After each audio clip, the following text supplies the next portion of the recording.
बिस्मिल्लाहिर्रहमानिर्रहीम। अस्सलाम वालेकुम वरहमतुल्लाह। हम गज़ा के पानियों में पहुंचने वाले हैं और दूर दूर से इसराइली मिलिट्री शिप्स वो नज़र आने शुरू हो गए हैं। हो सकता है आज रात को हमारे ऊपर वो एक्शन कर ले। आप देख रहे हैं हमने इमरजेंसी हालत के लिए लाइफ जैकेट्स पहने हुए हैं। मेरे मोबाइल को उन्होंने जैम कर लिया है और गुज़िश्ता 36 घंटों से मेरा मोबाइल के ज़रिए से कोई राब्ता नहीं है। मैं बता देना चाहता हूँ, इसराइल मेरा मोबाइल जैम कर सकता है, गज़ा की तरफ मेरे सफ़र को जैम नहीं कर सकता।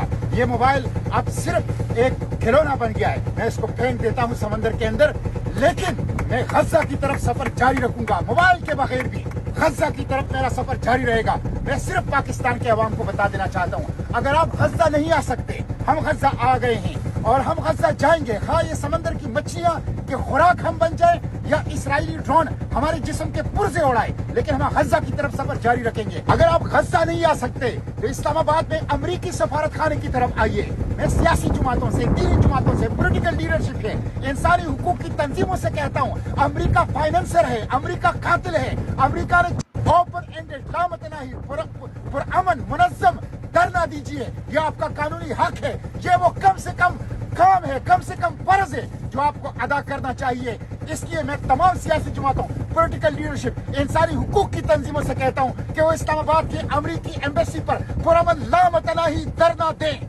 तो नाज़रीन इकराम, आपने देखा जी जमात इस्लामी के मुश्ताक जो है वो गज़ा के करीब पहुंचते जा रहे हैं और वो किसी भी किस्म की इसराइली जारहियत से डरने वाले नहीं हैं।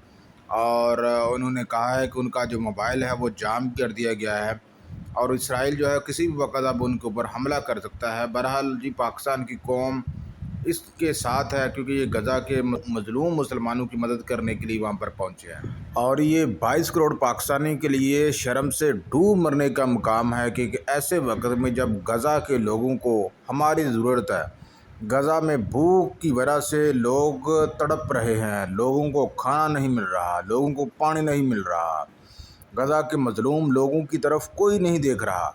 वो भी मुसलमान हैं, आखिरकार वो भी इंसान हैं। खुदा के लिए अपने अयाशी से कुछ टाइम निकालें और गज़ा के लोगों के लिए जो है आवाज़ उठाएं, ताकि गज़ा की लोगों की जो मुश्किलात हैं वो आसान हो। और ये जो जुमला हम बोलते हैं कि जी मुसलमान मुसलमान का भाई है, इस जुमले को साबित भी करें। ये सिर्फ बोलने में कुछ नहीं होता, इसको हमें साबित भी करना है।